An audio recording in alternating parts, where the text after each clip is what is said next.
Good afternoon, everyone, and welcome to the News Behind the News with Ralph Cantava on Mix 94.7 FM. And I hope that you've been having a good day so far.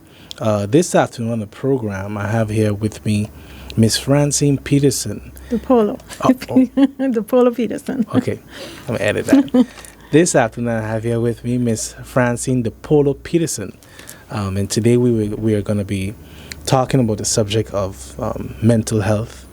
And, one of the things I would like to say before we begin is that, this is this topic, along with several other topics in our community, can always be seen to be a stigma or taboo.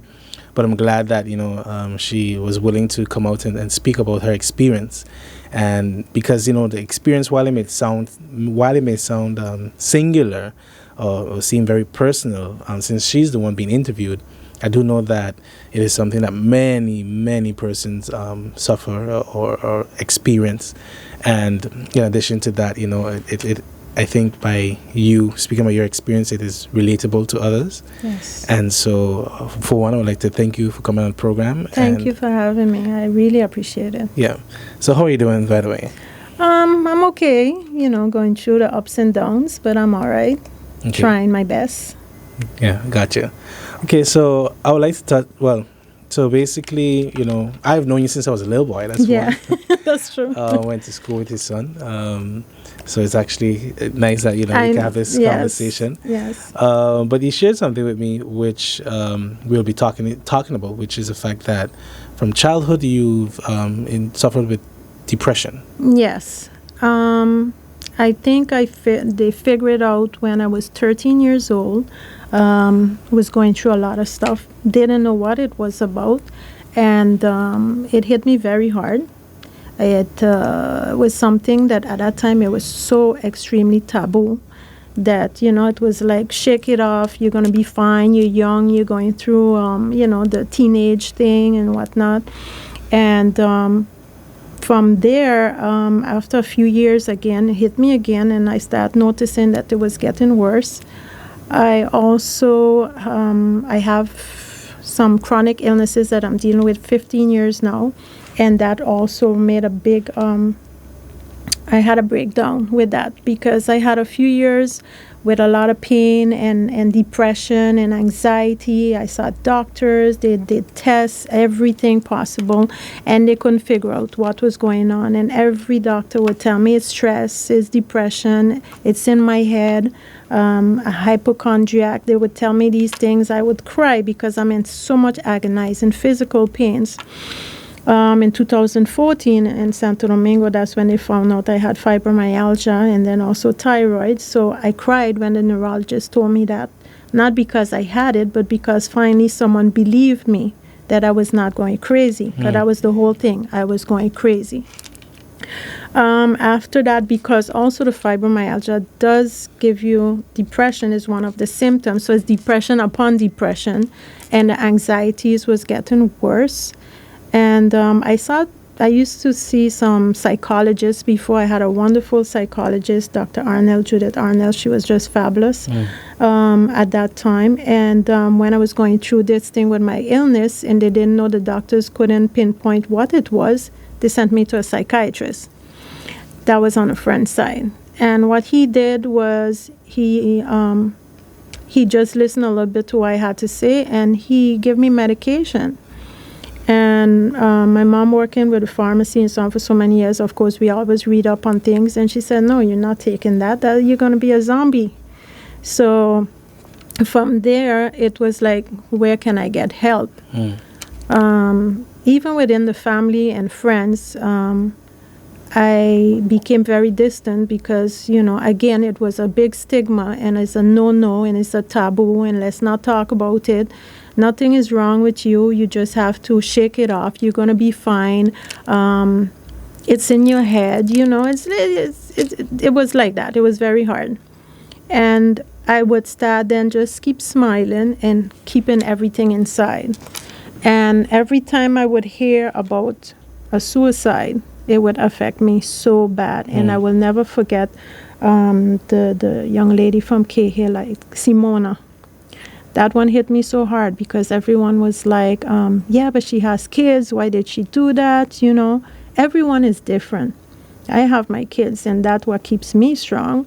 And you don't know. Then you had a teacher also. Every time I hear about this, I'm like, but nobody's doing anything. You know, everybody's hiding behind a mask because they're afraid to talk about it. People will judge them. I've been through that.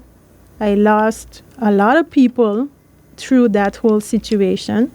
And yeah, I had some breakdowns again afterwards. My doctor then sent me to the Mental Health Foundation. And Ralph, I was so ashamed to go. I was scared. I'm like, oh my God, people are going to see me going into this and say I'm crazy. You know, it was very hard for me. But afterwards, I started thinking, I'm like, wait a minute, I'm the one who needs help. Correct. So if I need help and no one else can help me and this place is going to help me, I'm going to go in and see what is what. The first psychiatrist I dealt with, I'm a person that if my spirit takes to you, it does. If it doesn't, not. And from the beginning, I didn't feel comfortable with her. And she mentioned certain things to me about, you know, with my family, my kids, you know, that I have to only think about the way she put it was like, you need to just think about yourself. Your children were there, they will be fine. Now, you can't tell a mother something like that because your kids will always be, you know, close to your heart. Extension of you, basically. Exactly. There again, they put me on a medication, and when I end up in Santo Domingo, because the fibromyalgia is binding with also depression and so on. They did send me to a psychiatrist in Santo Domingo also, and he changed my medication.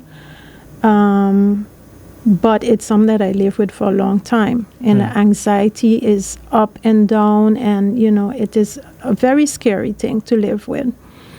And my experience at the Mental Health Foundation was not nice. I dealt with them for a little while, then I stopped. And I searched for another psychiatrist. I met with another lady. That also didn't go well. Then they sent me back the following year to the Mental Health Foundation. I met with the husband of that first psychiatrist. And the only thing he was telling me is like, listen, you have fibromyalgia, you have thyroid that, works on that. So, bring your results to me. No, I'm not coming to you for you to tell me about what a general doctor or my specialist is going to tell me. You're supposed to be helping me with my depression, my anxiety. I think I saw him twice, and that was it.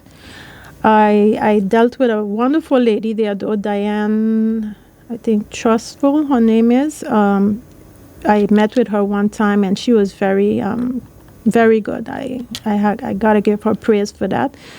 And then I decided not to go anymore. After it took me a few years again with the different things that I'm going through with my chronic illness, which I always talk about. Everyone that knows me on Facebook, they see I post my stuff and people would inbox me, family, so on. Why are you talking about your personal business? That's nobody's business. But that's me. I'm not looking for sympathy. I'm just trying to give it out there, because if 15 years ago someone had spoken to me about fibromyalgia, depression, and so on, then, maybe I would have been further. Awareness goes a very long way. Very. And while, it in a sense could be therapeutic for you to it's like journaling in a sense, but also for someone reading it, encouraging. Yeah, and that's what it is targeted. It may not be for everyone, but it would be for that one person who... Exactly, because when I first did my awareness, I had some people inboxing me. I even had a lady from Peru. Her daughter was 14 years when she was diagnosed with that. I had a cousin of mine also, her daughter, they were telling her that she's just stressed out, she's just depressed. But no, she had fibromyalgia. So I do have people that inbox me and ask me certain things, what I take, how do I feel, weather-wise, it changes everything, depression-wise also. I'm not a doctor. The only thing I do is I give my experience, and I would tell them, well, why don't you go and see this person? Or why don't you try this natural stuff, you know? But I'm not a doctor, so you still have to see a doctor. And on the island, there are very few doctors that believe in those things because it's a chronic invisible illness, so they don't know, or they just say, no, it's, again, depression and anxiety. Last year, in 2019, I went through a little dip again, back to the Mental Health Foundation. This time there was a gentleman, the Dutch guy, that came out of the, to meet with me. And I was like, oh, God, here we go again. But this gentleman, Dr. Nadam, I have to say his name, Dr. Nadam, right away, very caring, very professional, very, interested and the way he spoke to me and the way he listened, it was very, very different than what I had before. And I was so happy at that point now going back to the Mental Health Foundation just to meet with him and speak to him. In January now, when this whole pandemic came out, my mind, someone suffering with depression and anxiety, the first thing what happens, you see negative. You don't see positive. So when this thing started and it hit so hard, my mental went. It was like, it was horrible. I was thinking about my son in the States and my brother in the States. Am I going to see them? It's like, a lot of things keep coming up. And I was on certain medication, and there was a time in January I became suicidal. That is something that I guess a lot of family ain't gonna like that I talk about that. But yeah, that was the situation, and I was flipping. I was flipping, and between Dr. Nadam and Dr. Kelbrick, I think is her name, his colleague, they saved my life. Kelbrick, yeah. They saved my life. I'm not going to lie to you. These two doctors here, they saved my life. And to hear now that they have been pushed out, while we don't have enough psychiatrists, I think we have one or two, we don't have those professional psychiatrists to deal with people. Because if we were so good, if government was so good with it and talking about, they don't need these 2 extra people, why do we have so much mental health issues going on the island? And a lot of people, they don't want to come forward because they don't want to be judged. Yeah. But it affects not only that person, it affects your family. Yes. My family went through hell with me. Because they had days I couldn't get out of bed.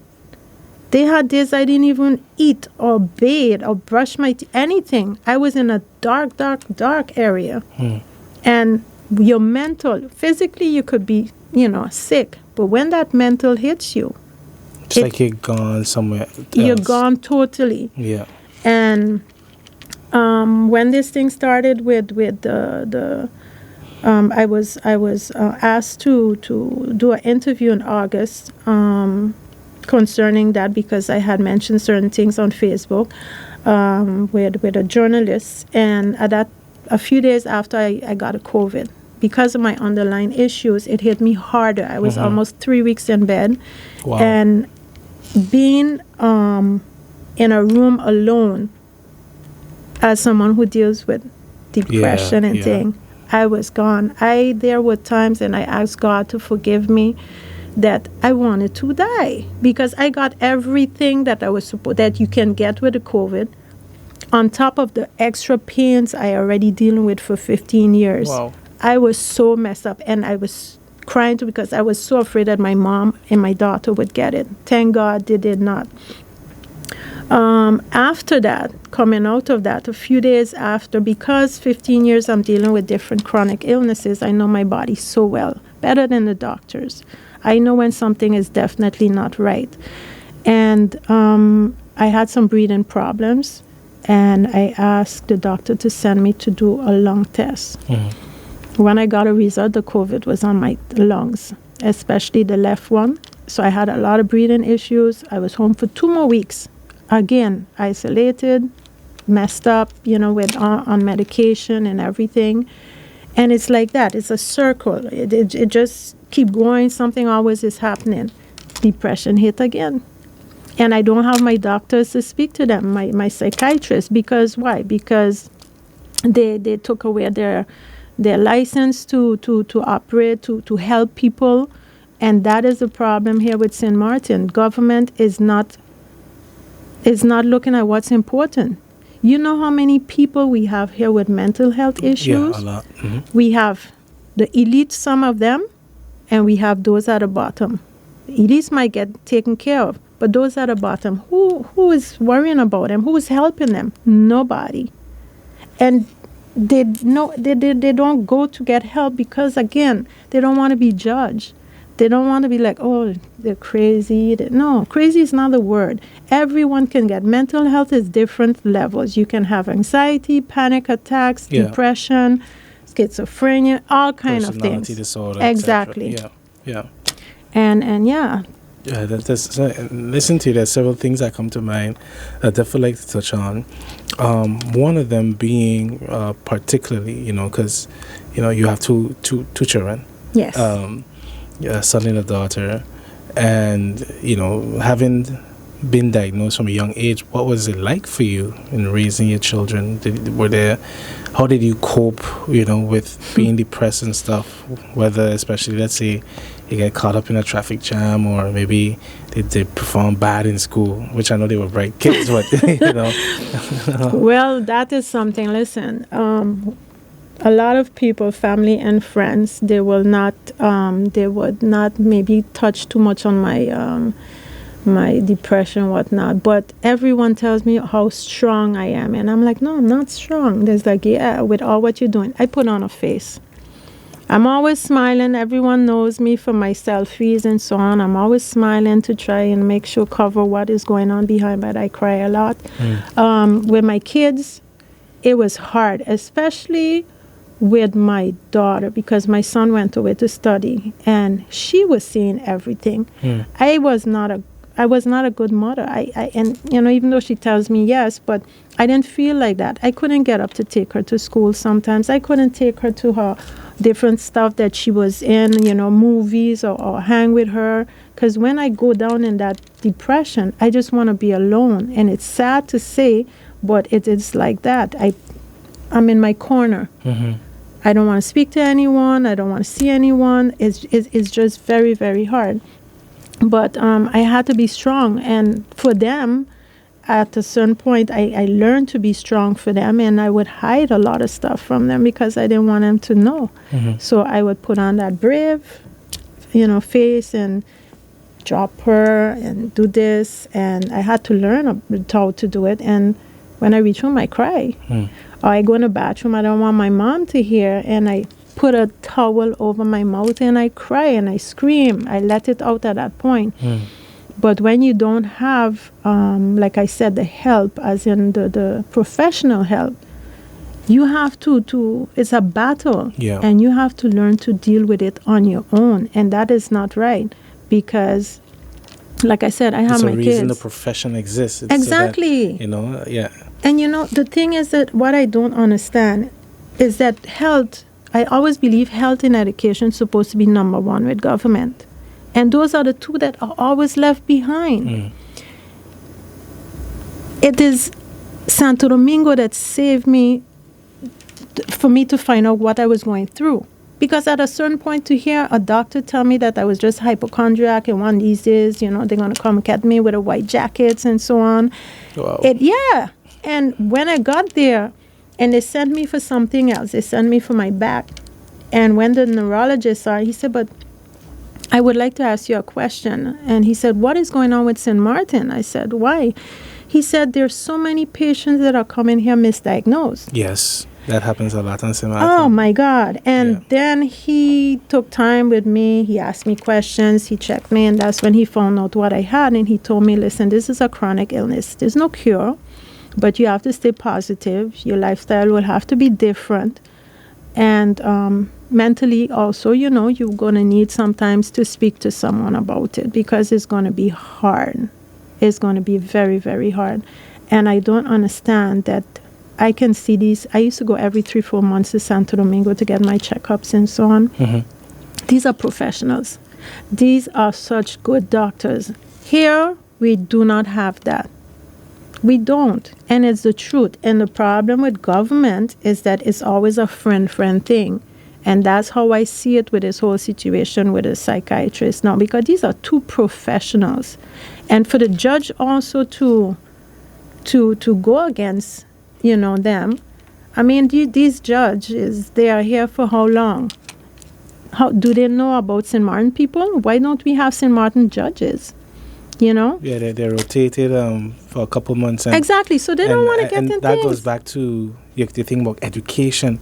You see, when you look at nation building, the pillars of any society, the one thing you could sort of say we quote unquote succeeding is in politics. Okay, politics is predominantly dominated by local St. Martiners, but now you're starting to see, changes with different ethnicities and so forth. Okay, but when you look at, the economy, you look at the justice system, in certain other sectors, whether it's food industry and so forth, then that dominance that you would see in politics is no longer there. But you ask yourself, where does representation truly matter? Is it just in an elected or appointed official, or is it also in those pillars that ensure that the quality living and the progress, that development of your people can exist? Because fact of the matter is, we are not taught. We were not taught of how this system operates that we're in. So you ask the average St. Martin child, you want to be a judge, for example, or even how to be a judge, you don't know. No. So and that's why I appreciate you coming here, and which is why I've also brought in different people to talk about these things, so that we as a society can be aware what does it take to run an island, let's say. There needs to be more light and more awareness, and because like what you're stating about for those who may not know, basically, you have these two psychiatrists who permit was basically not granted or renewed because they refused to work with the MHF. They have their disagreements with the MHF, and for me, particularly as a journalist, I would love to get everybody on the program to talk about this.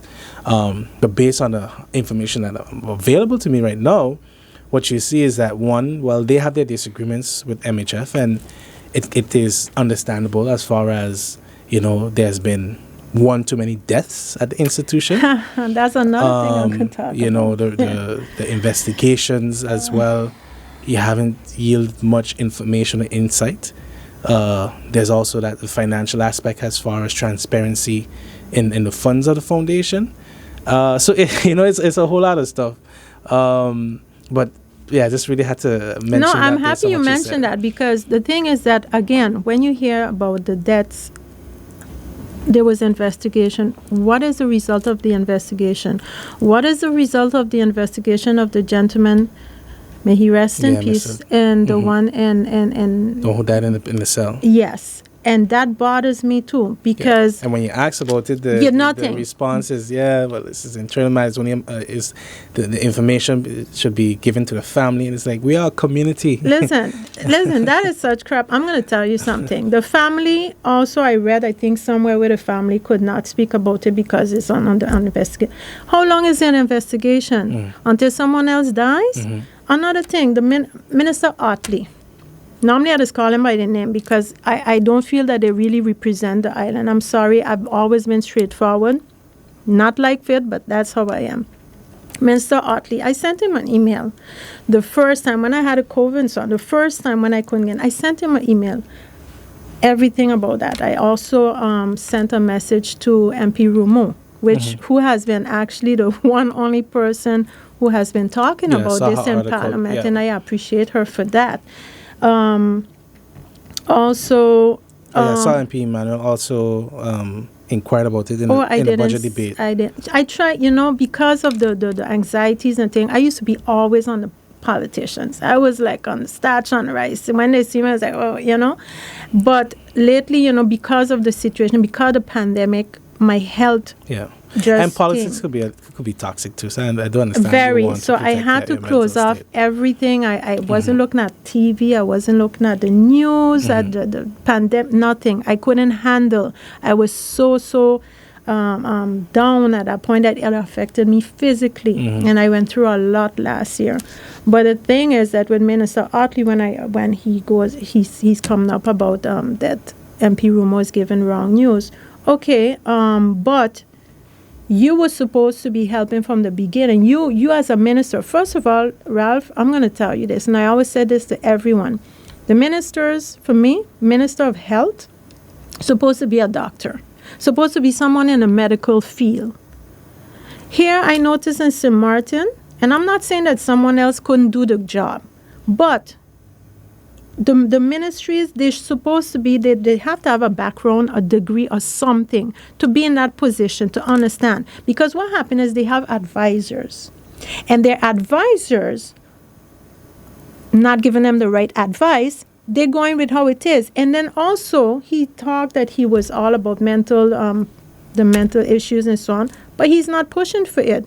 He gave up because we have the minister. He said that with the investigation, he asked Dr. Bess for his. Aren't you the minister? Isn't Dr. Bess supposed to provide you with this? How long you are waiting? Are you not? Don't you have the position to say, hey, I need to find out what went on with this? But it's a whole clique. And I'm sorry to say, it's a whole clique. And this is what happened. Because Mental Foundation is good with certain people in the ministry, these two psychiatrists are being pushed out. And it's going to... basically going against the grain. Exactly. And this is why I was happy to come on your program, because I heard lately also that certain people were told not to talk about Mental Health Foundation anymore because, who's who and who's friends with who and what. No, it's not like that. Wrong is wrong. My mother always told me that. Wrong is wrong. It doesn't matter if it's family or it doesn't matter friends. Yeah. Wrong is wrong. St. Martin is not no communist nation. Exactly. Attempt to silence people. And let me tell you, these two psychiatrists being put out is going to be a big, big problem for St. Martin. It's going to be a big problem because we have a lot. In Holland also we have a lot of young people took their lives. It's a constant thing because not only do you have the depression and anxiety, you have seasonal anxiety. Whenever it gets gloomy and cold and it's dark, you have those also. And there was a young guy from Aruba not so long ago took his life. If you're in that situation, to hear these young people, they don't have anyone to talk to or they're afraid to because, again, of the stigma. Yeah.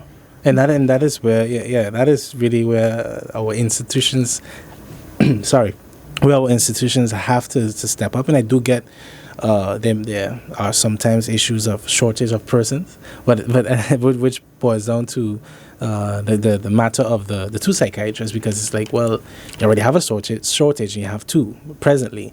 And on St. Martin, I mean, I don't think, because so you already have a number of deaths that we've witnessed, but even overall, just the toll the pandemic has taken on our nation. Oh, yes.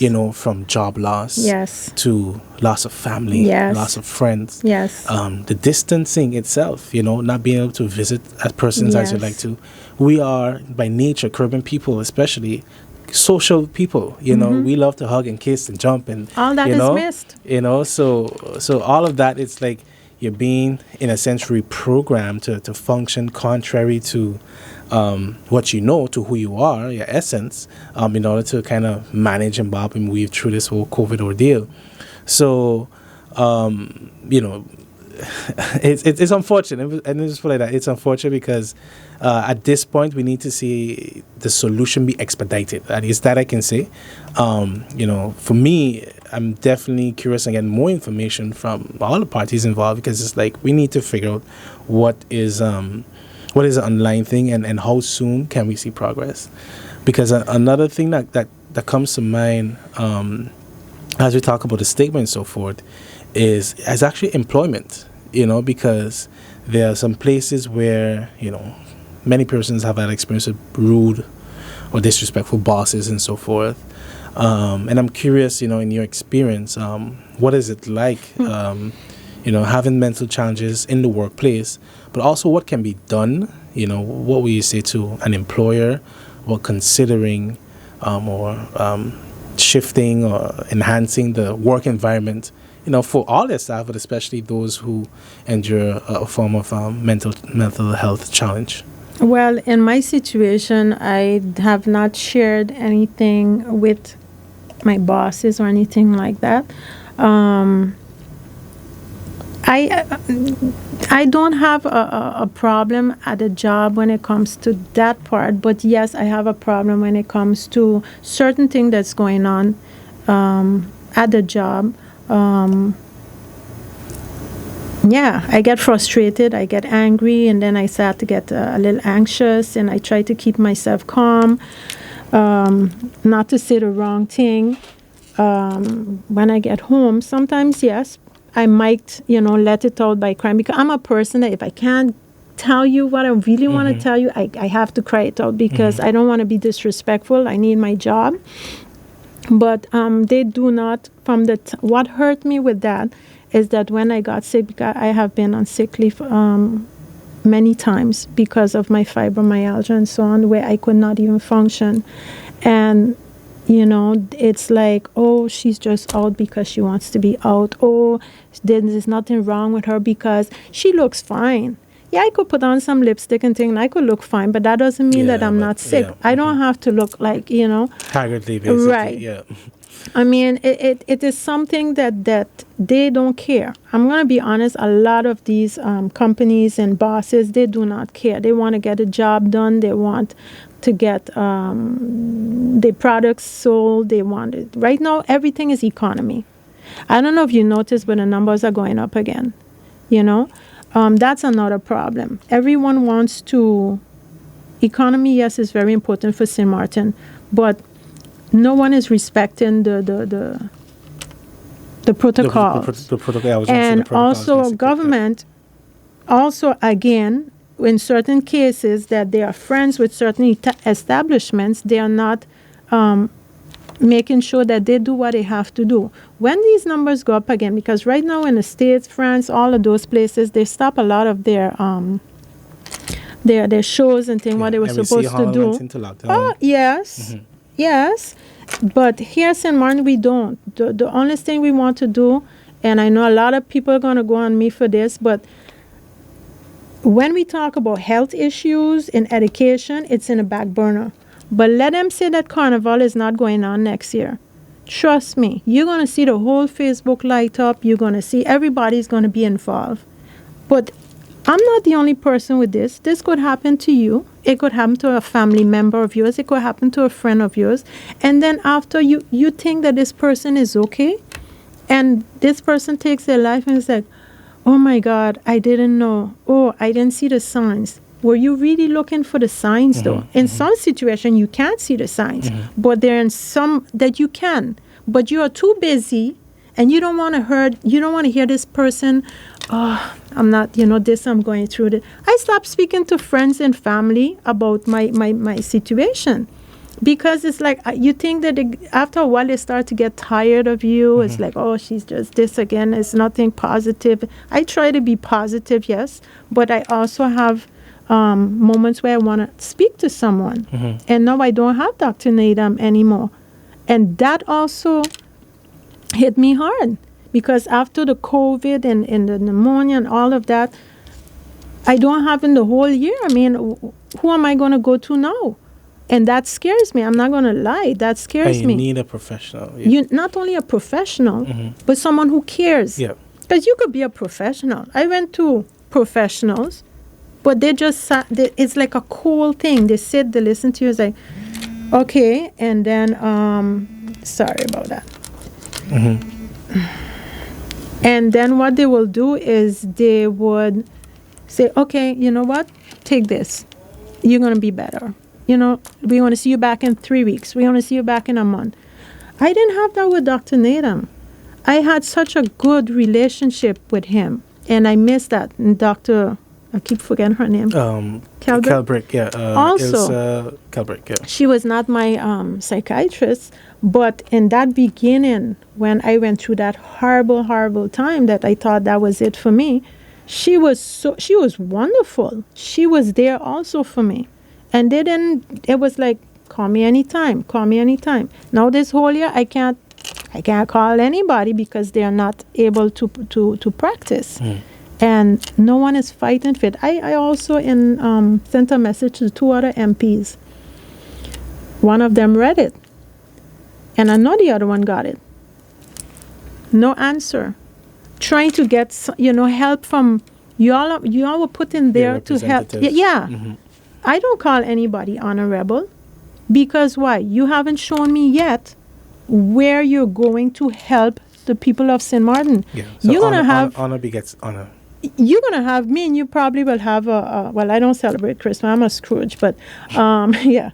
You're going to have a good holiday, this other one, but all of them going to have good holidays. Probably some of them are traveling. What's going to happen to those folks on the road? And you were saying earlier about after COVID, people lose their jobs. After Irma, people lose their job. Yeah. And it started from there. Correct. There were people sleeping in Cahill there by the sports place there. Yes. They had people everywhere. You see them on the road. Everywhere. Yeah, everywhere. So it is not only about the COVID hit it harder, but it's since Irma. You want to tell me that on both sides of the island, we can't help our people since Irma? Since Irma, people don't have jobs, but you bringing in all of these foreigners. The young kids go to get a job somewhere. Oh, we don't have any space for you. They went to study. Come back.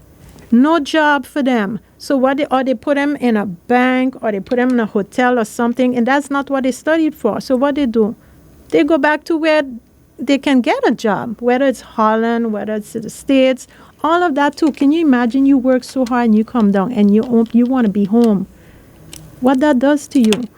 You have to leave because you can't support yourself, you can't support your family because you went, that degree doesn't mean anything at the end of the day.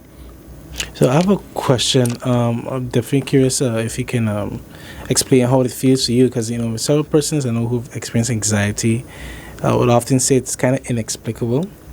But what was it like? How would you put that in words, and what are the things that would lead to what is anxiety attacks and that nervy feeling? I'm not gonna lie to you. Coming here already, I got an anxiety attack. It was like because this is the first. No, I'm really enjoying this. But it's the first time that I'm doing this. It's a long time I wanted to talk about different stuff, but I keep putting it back. What it is like everyone feels it differently. What I get is like I start to get like a scared feeling. Then I would get palpitations. I can't breathe properly. I feel dizzy. Those are you feel like you're in a dark hole, that you're not getting nowhere further. So, yeah, everyone gets it differently. I don't know how to explain it, because something that, like you said, you can't really explain it. You can't pinpoint anything, but that's what I do. I get terrible. You feel disturbed inside. Oh my God, the whole thing, and sad, and sad also. So it is, and you overthink a lot of stuff, and you see negative before you see positive. And for all the years that I've been going through this, yes, I have been strong, because trust me, they had times that, yeah. My kids, that's my kids and my mom. That is my force. That is why, I'm still here. I'm still fighting, and so on that as well, how much is a help? Wait, how much is a medicine a help? The medicine you prescribe. It depends. What I take some for anxiety. And it does help. But when your body has been so accustomed to it, after a time you might have to change, whatever it is that you use. And also with a psychologist, they don't really prescribe you anything. They would send you to a psychiatrist. The psychiatrist is who prescribe you medication. Gotcha. So the medication, it all depends on the person. It all depends how long that you're taking it. And I try not to take it too often. I try to work. What I do is a lot of breathing also. I do a lot of meditation. I listen to a lot of Zen music, like I call it. I tried yoga a few times, but, so I do my thing at home. And I love music. Music is my life. I have my tattoo music thing. Music is everything to me. When I'm sad, I listen to certain music. When I need relax, listen to certain music. Music is everything, and a lot of people love music. And you mentioned earlier very also. Therapeutic. Oh yes, very. Okay. You mentioned also about the not being able to hug and so on. A person who goes through depression and anxiety, they miss that. I miss that because I'm a hugger. I love to be hugged, And with this pandemic, it's been hard. And it's not only the young people, it's the older people also. It's the elderlies. Yep.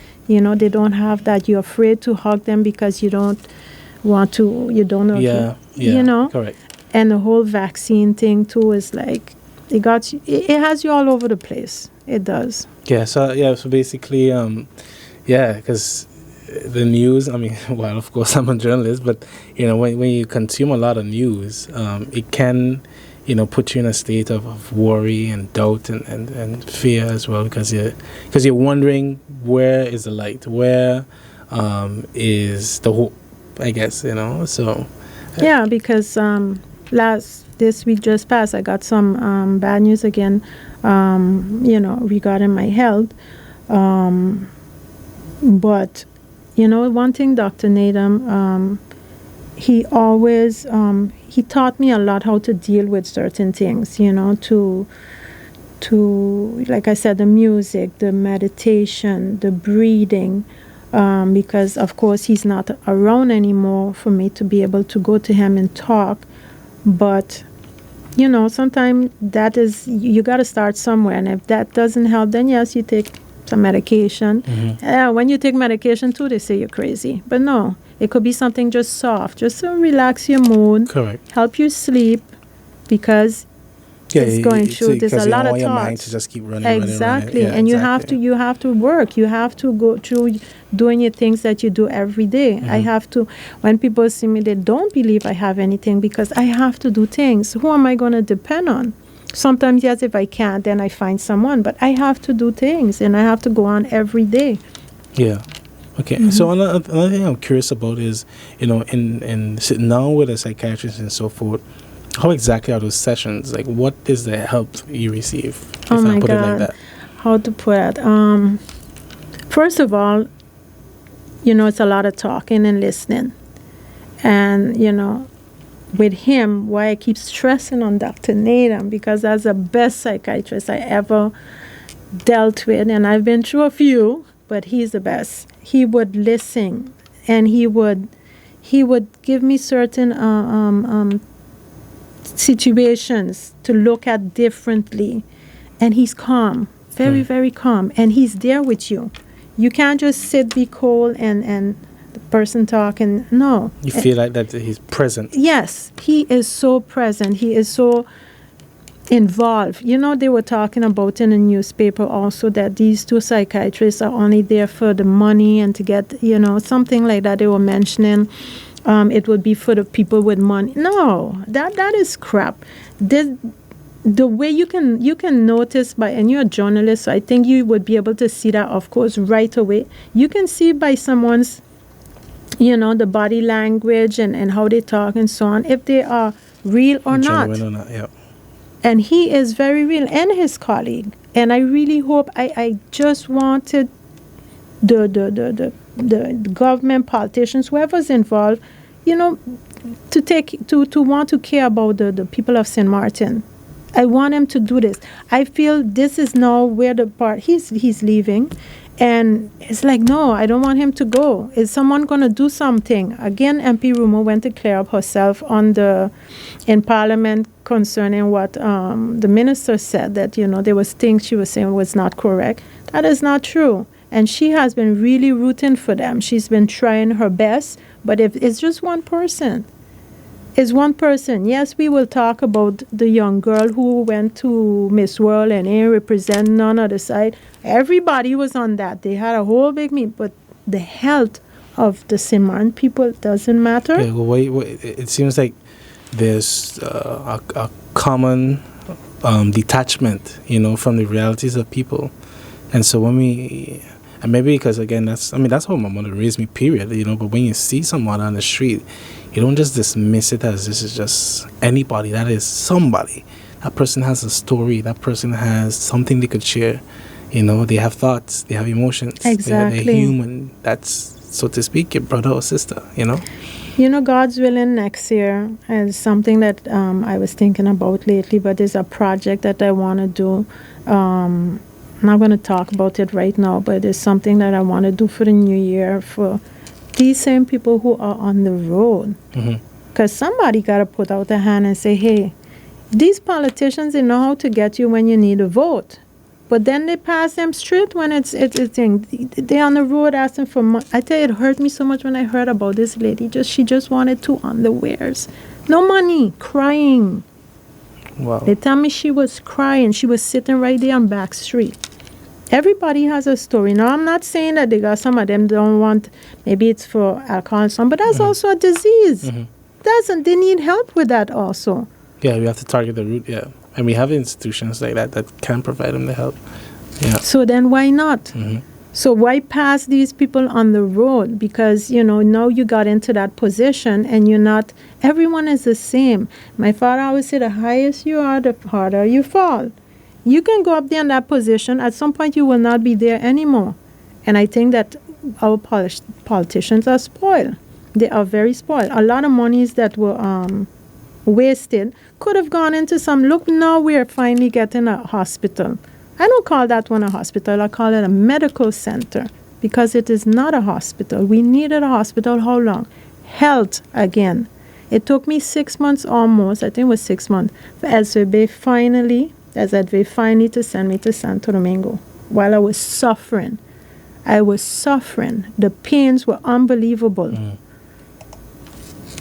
And one of the things I'd like to end off with then, because you mentioned you have, I forget how to pronounce it, I have fibromyalgia. That is something Can you to do. detail up what that is and how does that affect you? Fibromyalgia is a chronic invisible illness. It's something like lupus. The difference is with lupus, you could take some blood and so on, and you could find this is more on a pressure point type of thing.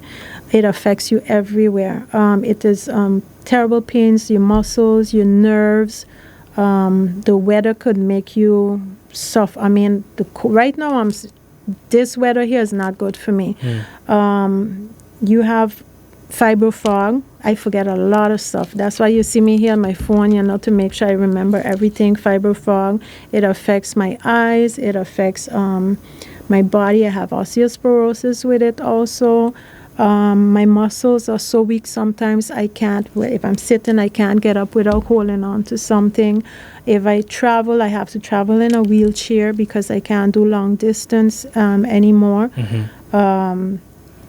It is something that a lot of people don't, and that's another thing that I have to talk about because you hear about cancer and diabetes and all of that, but fibromyalgia, there's a few people here that have it. Before it was only women. Now they have some men that have it also, and that's news to me. I thought it was strictly no. Wow. They have men also that have it. Mostly women, but they have men that have it also. They have people can't work, and in France, in Holland, it's a disability. But here they don't look at it like that. I mean, it affects your whole body. You can't do anything. On the worst days, you have terrible flare-ups. You can't eat certain stuff. You can't drink some stuff. Weather affects it. Stress affects it. It's a lot. And when you have that, you can also get other issues with it, like thyroid. I also have Hashimoto. That's another problem also. So it's a whole range of things. And with a depression, it just makes it, of course, very hard. Wow. Okay, imagine. So my final question for you is... this is more a personal take and understanding that as a disclaimer, myself, know yourself, are doctors. What is your take on, and have you ever explored natural remedies and stuff? Yes. I have. Right now, actually, and I have cheated many times because when you're on these things, I'm not supposed to eat gluten. No sugar at all. Those are the big flare-ups for fibromyalgia and thyroids. I've dealt with my boy, oh God, I just blank out sometimes with his fibro fog. On the Bush Road there, Bushman. Okay. I tried a lot of stuff with him.